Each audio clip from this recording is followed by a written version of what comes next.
नमस्कार, हेम वर्चूज में आपका स्वागत है। हेमा फाउंडेशन के ई पोर्टल में आप सभी का इस मंच पर स्वागत करने में खुशी हो रही है। मेरे प्यारे छात्रों और प्यारे शिक्षकों, मैं हूँ विजयम रवि, मैं मुंबई से हूँ। मुझे यकीन है अब तक आप सभी हेमा फाउंडेशन से अपनी किटी में कई पुरस्कार प्राप्त करना शुरू कर चुके होंगे। सही कहा ना? आनंद ले और सीखने की इस क्रांति का हिस्सा बने रहें। मैं यहाँ आपसे कुछ विषयों पर बात करने आई हूँ। हाँ, वो विषय जो आप सबसे अधिक पसंद करते हैं और वे सभी मूल्यों के साथ कैसे एकीकृत हैं।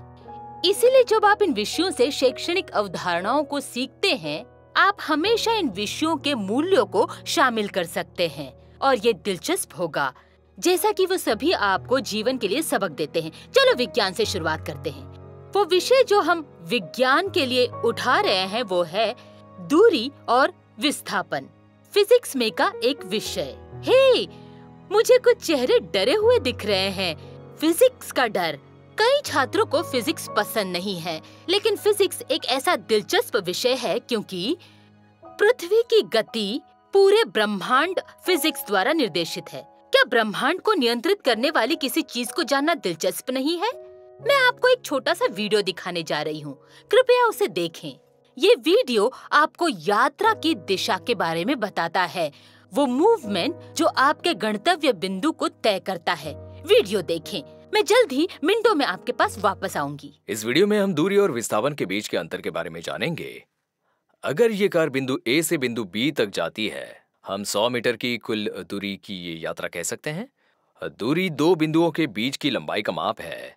अब हम इस उदाहरण पर वापस जाते हैं और यहाँ एक और सड़क चिन्ह जोड़ते हैं। चलो इसे यहाँ से ले आते हैं ताकि हमें दिशा मिल सके। अब अगर ट्रक या कोई कार फिर से बिंदु ए से बिंदु बी तक जाती है, हम कह सकते हैं कि इसने 100 मीटर की दूरी तय की है। लेकिन हम इस माप का एक और हिस्सा जोड़ सकते हैं। हम कह सकते हैं कि ये पूर्व में 100 मीटर की दूरी तय करती है और ये वास्तव में एक दूरी के बजाय एक विस्थापन है। अंतर ये है कि हम इस बार एक दिशा में शामिल कर रहे हैं। अब विस्थापन की परिभाषा स्थिति में समग्र परिवर्तन है। हम एक फिनिशिंग पोजीशन की तुलना में शुरुआती स्थिति को देख रहे हैं और यहाँ एक और बड़ा अंतर यह है कि इस विस्थापन में शामिल करने जा रहे हैं एक दिशा। इस माप को वेक्टर कहते हैं। अगर दूसरे में दिशा शामिल नहीं है तो उसे स्केलर कहते हैं। आइए अपने उदाहरण में यहाँ एक और सड़क संकेत जोड़ते हैं। इसलिए यदि हम इस अतिरिक्त मिड पॉइंट पर रोड साइन से जोड़ते हैं, हमारी कार को बिंदु ए पर वापस लाते हैं और अगर कार बिंदु ए से बिंदु बी तक जाती है और फिर यहाँ केंद्र के पास वापस आ जाती है, देखते हैं कि ये कितनी दूर तक यात्रा कर चुका है। अब इसने बिंदु ए से बिंदु बी तक 100 मीटर की दूरी तय की है और फिर इसने अतिरिक्त 50 मीटर की यात्रा की है, तो इसने कुल 150 मीटर की दूरी तय की है। 100 मीटर अधिक 50 मीटर, 150 मीटर। अब अगर हम इसे विस्थापन के रूप में देखते हैं तो हम इसकी शुरुआती स्थिति की तुलना कर रहे हैं जो कि यही है, इसकी परिष्करण स्थिति से जो कि यही है। इसलिए इसका कुल विस्थापन पूर्व से 50 मीटर की दूरी पर होगा। दूसरे शब्दों में कहें तो ये 50 मीटर पूर्व में है जहां से ये शुरू हुआ, जो कि ये था। आइए एक और उदाहरण देखते हैं। यदि आप कभी भी ट्रैकिंग क्षेत्र पर चले हों तो आपके पास 400 मीटर की दौड़ लगाने का मौका हो सकता है। ट्रैक के चारों ओर 400 मीटर की दौड़ एक गोल होता है और 400 मीटर की कुल दूरी के लिए अब इसका विस्थापन क्या होगा? अगर हम आपकी शुरुआती स्थिति की तुलना करते हैं जो कि यहाँ से है, आपकी समाप्ति स्थिति से जो यहाँ है, हम कहेंगे कि आपका कुल विस्थापन 0 मीटर था। ये लगभग वैसा ही है जैसे कि अगर आप दौड़ में भाग ले रहे हैं, गन वैन बंद होते हैं, सभी प्रशंसक अपनी आंखें बंद कर लें और फिर से अपनी आंखें खोलें जब सब कुछ खत्म हो चुका हो और लगे कि आप ठीक उसी स्थान पर हो, तो विस्थापन 0 है। हाय, क्या आपको दूरी और विस्थापन के बारे में पर्याप्त आइडिया मिला? दूरी केवल दो बिंदुओं के बीच की लंबाई का माप है, लेकिन जब वहाँ कोई दिशा आ जाती है, जैसे अगर कहें मैं 100 किलोमीटर उत्तर में कार में चला गया, तो ये होता है विस्थापन।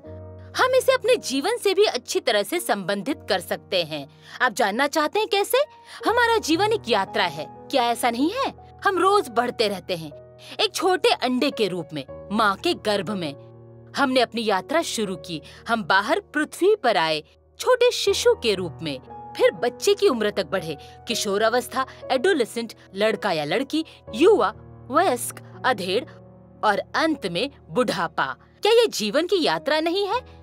जब हमारे मन में एक स्पष्ट लक्ष्य होता है, मन में गंतव्य होता है, हमें वहाँ पहुँचने के लिए विश्वास मिलता है।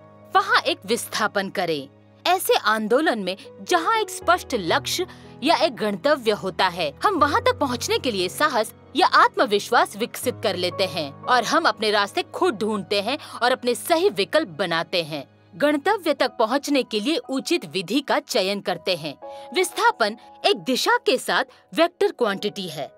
शिक्षक हमेशा जीवन में एक लक्ष्य रखते हैं, जीवन में ध्यान केंद्रित करते हैं ताकि आप अपने आत्मविश्वास को न खोएं। इसके बजाय गंतव्य के लिए चले, लक्ष्य के लिए चले, साहसपूर्वक और आत्मविश्वास से।